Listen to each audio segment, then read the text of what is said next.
I am Paul Thompson, and it is my pleasure to serve as the Director of Constituent Services and Community Partnerships for County Executive Dr. Calvin Ball. And I just want to welcome all of you here this evening. You literally could have been anywhere in the world, but we're thankful that you're here this evening to give us the gift of collaboration and partnership. As we move forward, before we move on, I want to recognize some of our amazing elected officials in the room. We have with us this evening from Congressman John Sarbanes' office, we have Jeff Fitch.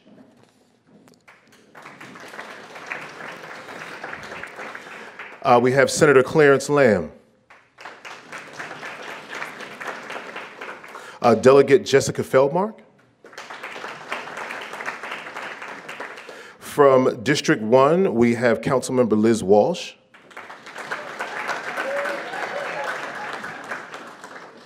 And we also have from District 3, Councilmember Christiana Rigby. Are there any other elected officials that I may have inadvertently missed that we want to make sure we acknowledge it before we move forward? All of us. You know what? I want to acknowledge you. I want to acknowledge you and give yourselves a round of applause. That's a good opportunity right there.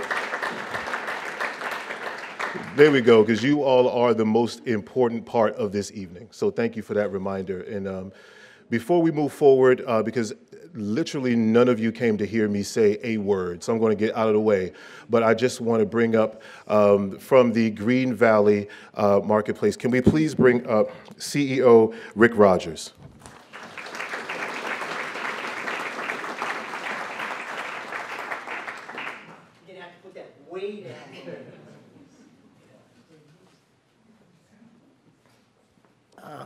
Like Paul said, I am the CEO of Green Valley Marketplace, but more importantly, I'm your neighbor.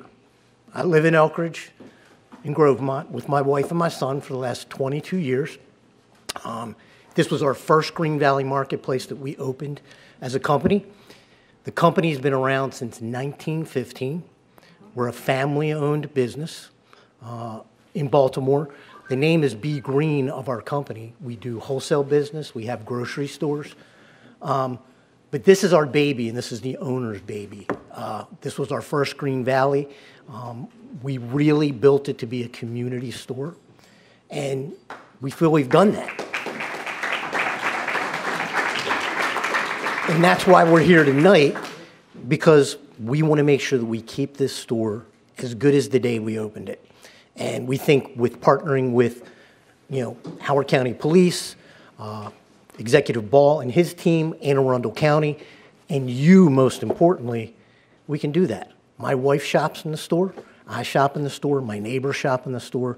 We want to continue to be that fun place with our wing bars, our steamed and live crabs in the store, the pit beef we do out there, when we do the Halloween parades. So we just want to be here to show our support for everybody here and let you know we're here to be involved. So thank you to Tom and his team for putting together the platters for you. If you didn't like them, they were from Giant. If you liked them, they were from us. Right? And then I have Dave Mariano, my VP of Operations, and he's been working with everybody to make what you're going to hear about tonight happen. So again, thank you for your patronage, and we're glad to serve this community. Thank you.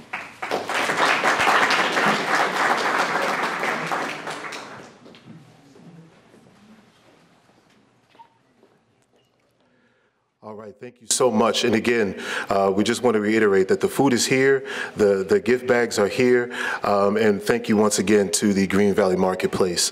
So listen, again, as I said before, you didn't come to hear me or see me, I'm gonna get out your way. But I just want to introduce the next speaker that we have as we look to what it looks like and what it means to participate in moving Elkridge forward. I want to welcome now our Howard County Executive, Dr. Calvin Ball.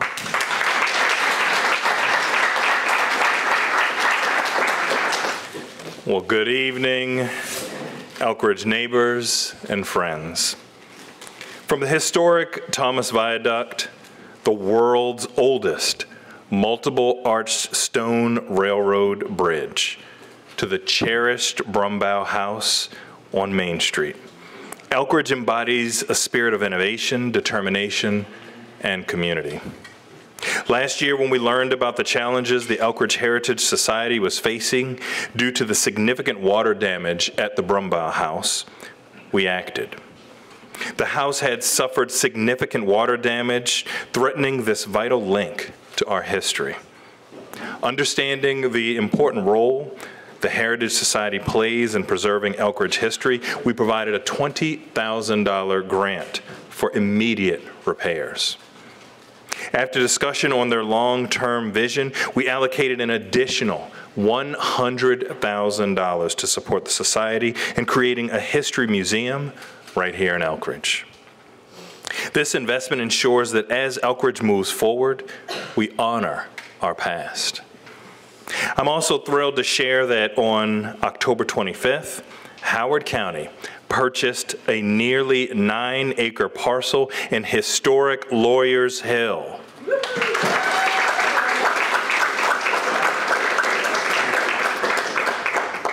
This parcel was moving rapidly toward housing development, and by securing this property, we are ensuring that the historical integrity of Lawyers Hill remains intact for future generations. Our Department of Recreation and Parks will be hosting future meetings to discuss the future development of a pocket park on this site, and they want to hear your input.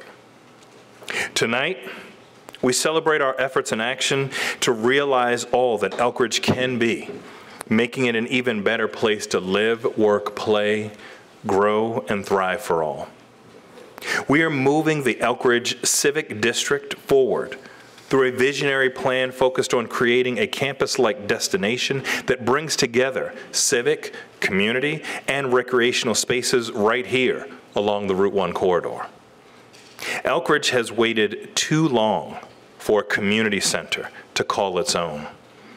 Residents have traveled to neighboring communities for its centers to participate in recreational events and programs. Tonight, I'm excited to share that Howard County has officially purchased more than 25 acres of land along Old Washington Road for the new Elkridge Community Center.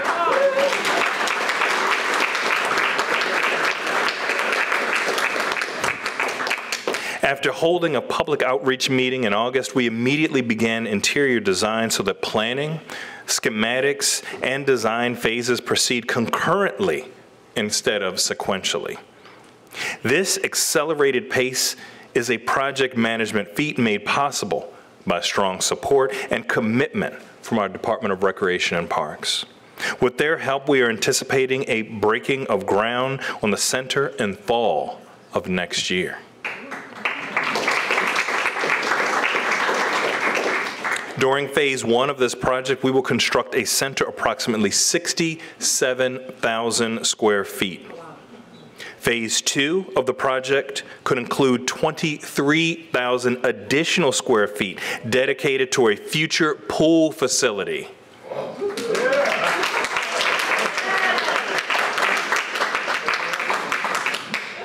Now, we have 3 combined 50-plus centers in Howard County, including 1 in Elkridge. Building upon our efforts in action, our Elkridge 50-plus Center, which is currently housed in our Elkridge Branch Library, will move to the Elkridge Community Center when complete. This move will increase space from approximately 9,000 square feet of dedicated space to at least 14,000 square feet of dedicated space.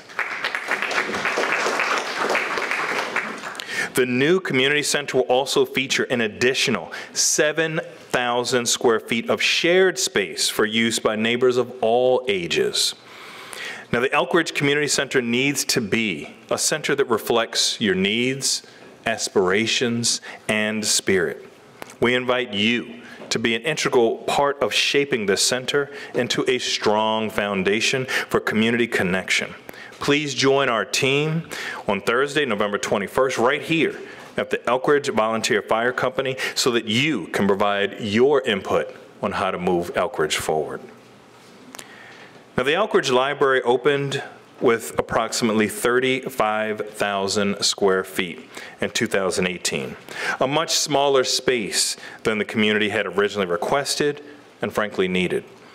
With the relocation of the Elkridge 50+ Center from the library to the new community space, the library can now expand its footprint by at least 9,000 square feet. And we recognize that premier recreational spaces are essential for community health, engagement, and economic growth. Today, I'm excited to announce that we are conducting an economic impact study to assess the potential of an indoor track facility in Elkridge.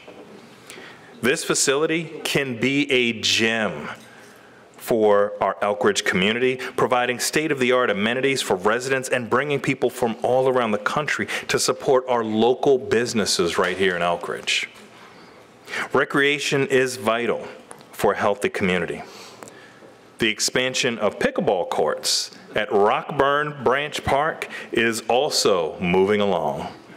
Today, I'm excited to announce that construction will begin this spring with 6 new courts to be enjoyed by residents of all ages this summer. Additionally, to ensure that Rockburn Park remains a place to connect all Elkridge residents, I'm happy to announce that free public Wi-Fi is now live, active, and available. Now busy families can balance the demands of everyday life through connection with the virtual and the natural world. In addition to the pickleball courts and free public Wi-Fi, we are building a brand new Play for All playground located near Rockburn and Montgomery Road. This recreational space will feature sensory elements like musical instruments and accessible play structures for children of all ages and abilities. Community gardens help strengthen community bonds, empower our residents to grow nutritious food, and reduce our carbon footprint. Our team recognizes that residents want to engage in a sustainable living and enjoy the fruits of their labor. This spring, I'm excited to unveil our new Elkridge Community Garden plots. Located on Old Montgomery Road, this garden will have approximately 100 new plots, 25 of which will be ADA accessible with raised beds. Now, earlier this evening, you heard from Rick Rogers, the CEO of Green Valley Marketplace. And it was so funny, Rick reminded me that I went to their opening as Councilman Ball. But I think our collaborative efforts to enhance safety in our community is something that we should all be proud of. When he and his team first shared concerns about an increase in unwanted activity around the market this summer, we knew we needed to take decisive action together. Despite Green Valley's efforts to upgrade lighting and implement deterrents, safety issues persisted. Tonight, I'd like to share the addition of a police substation in the Green Valley Marketplace Shopping Center.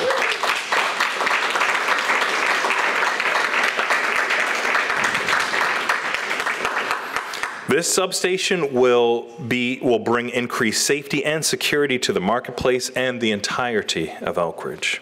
And I want to extend my sincere gratitude to Rick and the entire team at Green Valley Marketplace for their commitment to our community and for their delicious support this evening. Now, for years, we have heard concerns regarding some of the motels along the Route 1 corridor. We are taking a two-pronged approach to address the issue. First, I've directed an increased police presence along the US 1 corridor, including additional patrols at these motels. We want our community and business owners to know that illegal activity will not be tolerated. Second, we're working with our Department of Housing and Community Development and our Department of Community Resources and Services to provide additional support. By providing support services, resources, and outreach programs, we can address deeper needs of our families who may be staying in those hotels. Now, for too long, Elkridge has advocated for safety measures along Route 1, particularly near Dr. Patel Drive and Rowanberry Drive. These challenges to address the concerns have been significant because Route 1 is a state highway under the jurisdiction of our Maryland Department of Transportation. However, together we have been relentless in both our pursuit of solutions and in our expression of urgency. On September 12th, I sent a letter to the State Highway Administration strongly urging the agency to expedite internal reviews of the Dr. Patel project and accelerate the advertisement of its construction package for both Dr. Patel and Rowanberry. Through persistent effort and action, the state has agreed to lower the speed limit on a stretch of Route 1, as many Elkridge neighbors have been requesting. Additionally, we have asked SHA to ensure the start of construction on their 2 intersection projects by spring. To move Elkridge forward, we will remain tireless in our advocacy and will not rest until these safety projects are complete. Now, after decades of the Elkridge community desiring connectivity along Montgomery Road, I'm happy to share that as of this past summer, we have completed both phases 1 and 2 of the Montgomery Road Sidewalk project. Now, this is a tremendous effort and action as one of the largest sidewalk construction projects in Howard County history. This sidewalk now extends to the Elkridge Corners Shopping Center, providing safe pathways and crosswalks to schools and local businesses. Building on this progress, tonight I'm pleased to announce that we are funding a new planning study to add pedestrian and bike access along Montgomery Road from Elkridge Fire Station to Marshall Lee Drive near Rockburn Branch Park.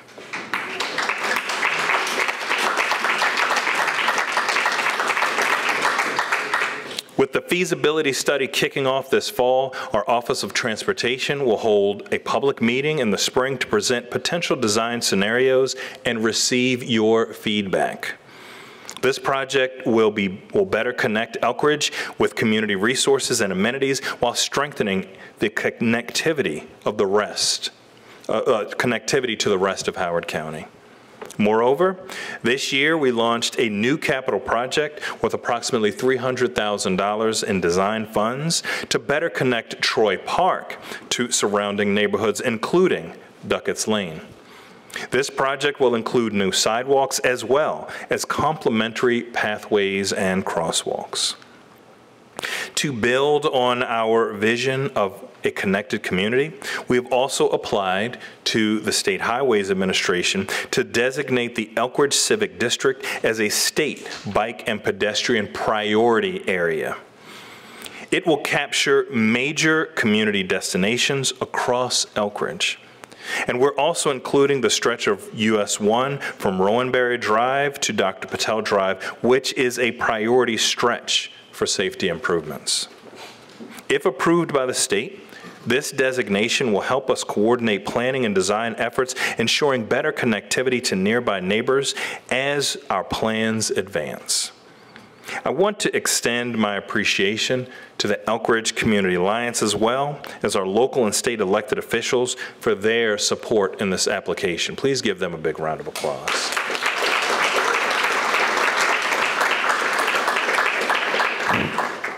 Now, we've heard your request for improved transportation options. Elkridge is currently served by only one transit line, which ends at Green Valley Marketplace. This leaves significant parts of Elkridge without access to public transit. This fall, I'm thrilled to announce the upcoming launch of a pilot micro-transit program along Route 1. This program will offer on-demand transit services that will better connect Elkridge to destinations along the Route 1 corridor. Unlike traditional fixed-route buses, this service will provide flexible transportation options, allowing residents to travel when and where they need along Route 1.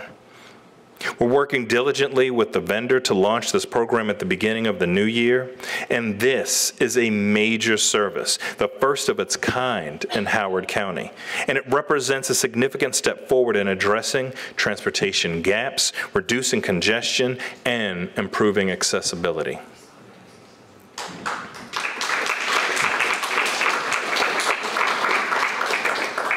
Access to healthy, nutritious food is essential for a thriving community.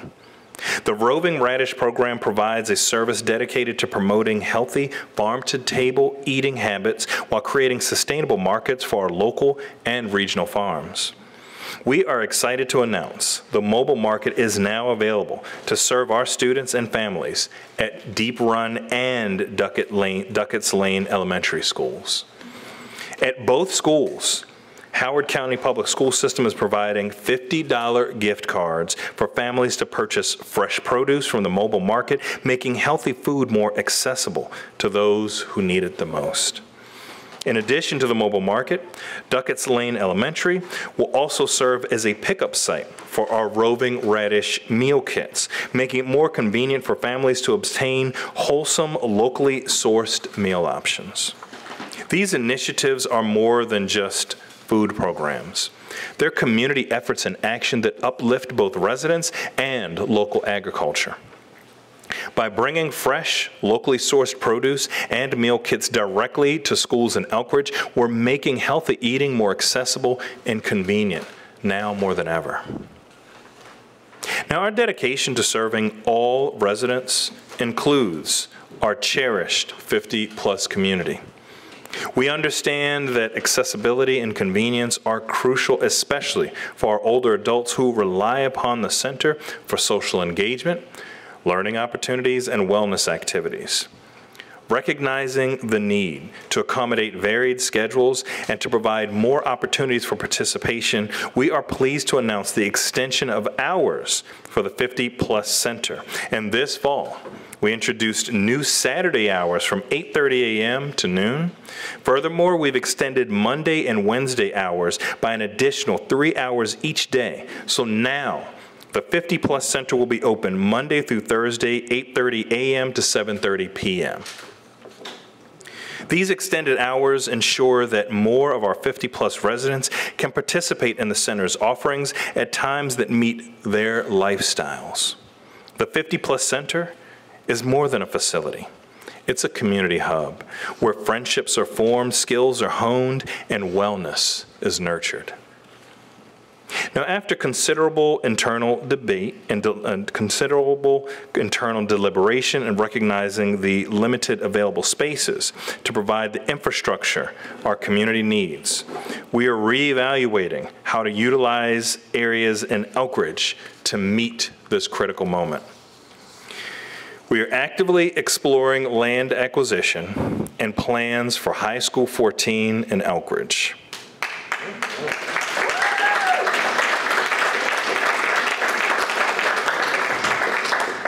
Now, while I know everybody wants us to share a whole lot more, we are proceeding very carefully to ensure we do not jeopardize future negotiations. But hopefully more to come. Now, Elkridge is more than a place on a map. It's a vibrant, dynamic community filled with passionate people who care deeply about its future. Together, we've made significant strides, not just in plans and promises, but in real, tangible progress that enhances our daily lives. Through our steadfast commitment to safety, we are ensuring that every resident feels more secure in their homes, businesses, and on the streets of Elkridge. By investing in community spaces, we are building the physical foundations that foster community, engagement, and growth. Through the addition of new sidewalks and pathways, we're connecting our community in meaningful ways to amenities. And by enhancing services, we're enriching the quality of life for all residents. As we look ahead, let's continue to collaborate, continue to dream big, and continue to push forward. The journey of moving Elkridge forward is one that we must take together. united both in purpose and vision. Thank you for your partnership, continued dialogue, and unwavering commitment to bettering our community. Thank you so much, and let's keep Elkridge moving forward.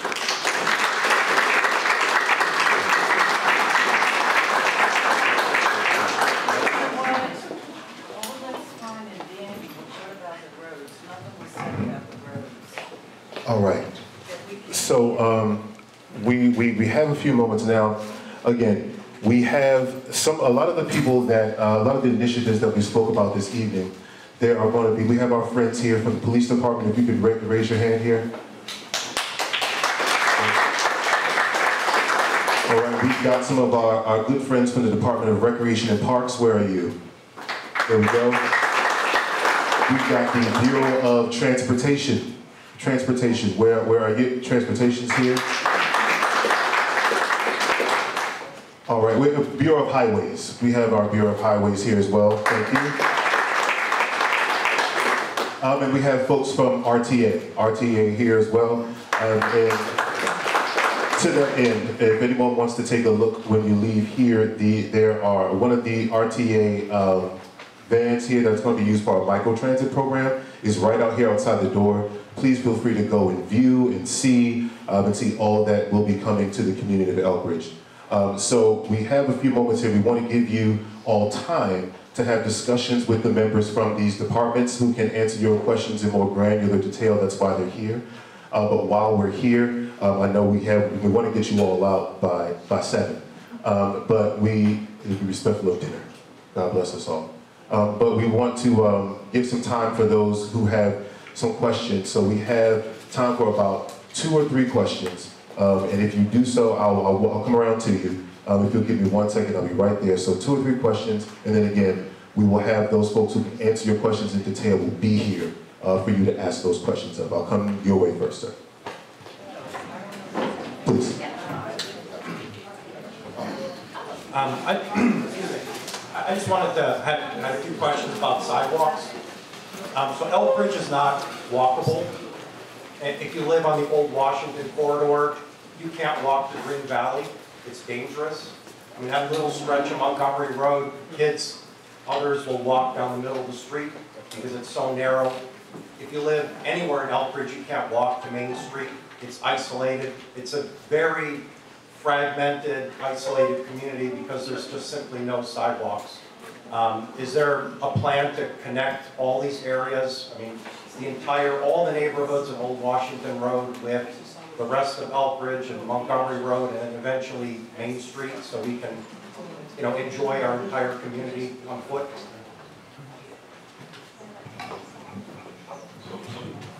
One of the things that I do as county executive is I hire people who are smarter than me, and then I empower them, but let me just say big picture, you're right. Elkridge is not very walkable, not very connected. I think part of that is Elkridge has a lot of history, and many historic towns just unfolded that way, but we're on the watch now. And we are going to continue working with our local and state partners to have us be more connected. So I'm going to turn it over to Chris to talk a little bit more. Thank you. Chris Eatoff. I'm with the Office of Transportation Bicycle Pedestrian Coordinator. So I have in the lobby we're tabling there, I have a nice map that shows you the projects that we are working on. A lot of the connections you just mentioned, including that section of Montgomery Road between Washington and Route 1, where we're looking to improve pedestrian safety and connectivity through there. So we're happy to chat with you out there. Thank you. Gotcha. Okay, so again, shout out to our team here. Again, they will have more detailed information for you back there. I got time for two more questions in the room. Here, gotcha.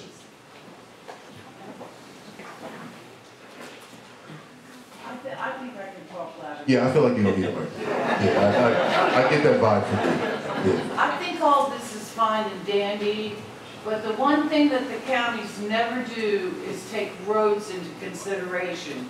So you're going to keep these small lanes for the park, everything that you're gonna do and make traffic worse than it is? Because the last thing you guys ever think about are the roads.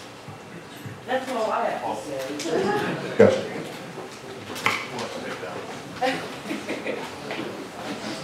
Not funny. Well, thank you. I was going to say I don't need a mic either, but I could use a mic this evening. Some of you I have met with in the past. Some of you have talked to directly recently when we were talking about a couple of road issues in Elkridge. But I think anytime we do a new building that gets built, new resource that gets added, we actually conduct a traffic impact study, that is conducted to make sure that the traffic conditions along the existing roads are maintained at least to the level that they currently exist or better. So some of those things will be done as part of the study process that we go through. Buildings are not built without thinking about traffic. A lot of times we specifically look at the traffic impact studies to see what the impact would be on the existing road network. So that's something that will happen as part of the planning process for the projects. Consider Hanover Road. And just, I think it's most productive and helpful. If you have specific areas that you think need some addressing, please talk to the team. A lot of the progress that we talked about tonight came from a specificity and a level of partnership, letting us know this is a neighborhood concern, and then the team evaluating solutions. And so the more specificity and detail you can give on what we need to continue working on, the more helpful it will be for us to serve you even better. All right, and there's a hand right up. I'll come right to you, sir. All right. I was going to say, this is the first time I've been in Elkridge, and we've had 3 questions. All right, you ready? I might be able to talk. I know that I appreciate everything that you've done and you're talking about. With the police department, the crime rate in this Elkridge area has grown a lot. It was nice. I would ride around, and at 10 o'clock, I would see the police sitting at Dunkin' Donuts all the time. And they would be there for an hour. And I'm guessing they would be there meeting or whatever. I haven't seen them there in months. I'm trying to find out, you were saying something about the presence of the police being in this area. I still have not seen the presence of the police in this area later on in the evening. And when you're looking at people with motorcycles going up and down Route 1, Hanover Road, Old Washington Road, the safety of the public is in need of somebody to stop this. So I would love to see the police, and I'm hoping that maybe this new thing that you got going on in the Green Valley area, that will bring the police officers here. But it would just be nice to see them just to kind of ride around here. Like I said, they were sitting over there, and it was nice to see them sitting there. Just to have the presence of the police in this area, it was nice. So I don't know if this is an ongoing problem or if this new thing is coming soon or what. So thank you for the question. I agree, not only should you be safe in Elkridge, you should feel safe in Elkridge. And I'm very proud of our police department. In fact, since I've been county executive, we have dramatically increased the number of sworn officers to the point where one of our recent academy classes was the largest academy class in approximately 30 years. And so we have a lot more officers out, and officers who are addressing all kinds of crimes. There are many numerous types of crimes around, so many of our officers are working on holistically addressing crime.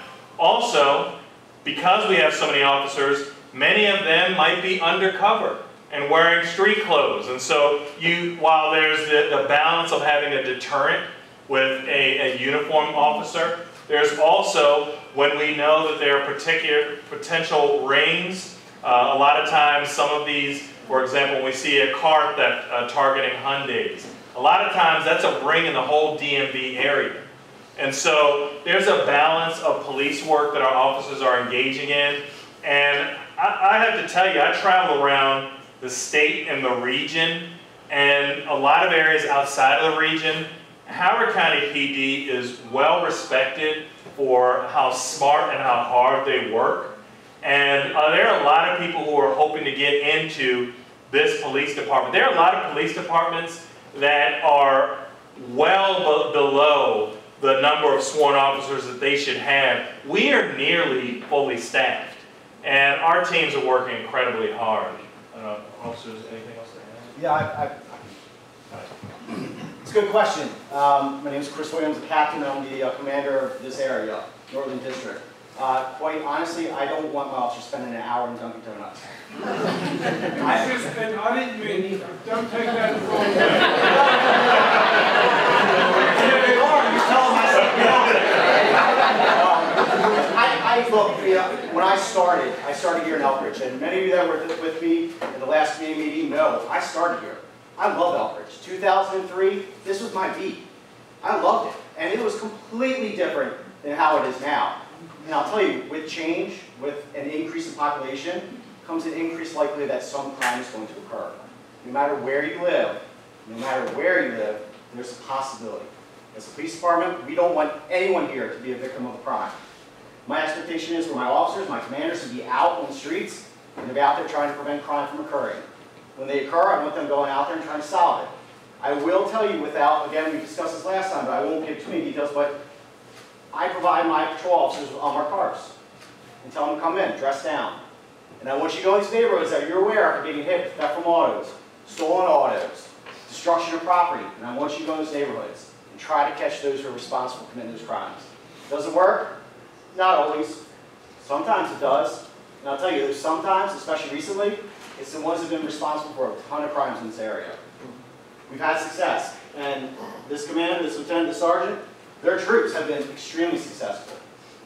So as it pertains to that, I don't want them there. I know we joked, made it kind of tongue-in-cheek, but I hope that they're not spending much time there. That being said, I want them in my businesses. I want them reaching out to our community. I want them to be a part of our community, and I want them to be in that shopping center as much as possible.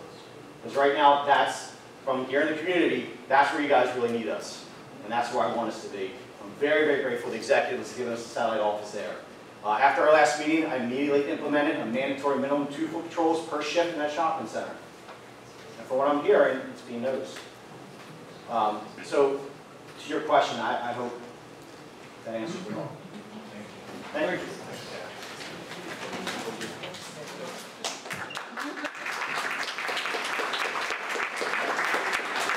Again, thank you. Again, thank you for coming out this evening. I greatly appreciate your continued engagement. We have made some progress, but I recognize we have a lot of work to do, and we're only going to continue making progress together. There are small things that we can work on and address very quickly, and then there are the bigger goals. Those bigger goals are just as important, and I stay committed to you, that with my team, your goals are my goals. Thank you so much, and God bless.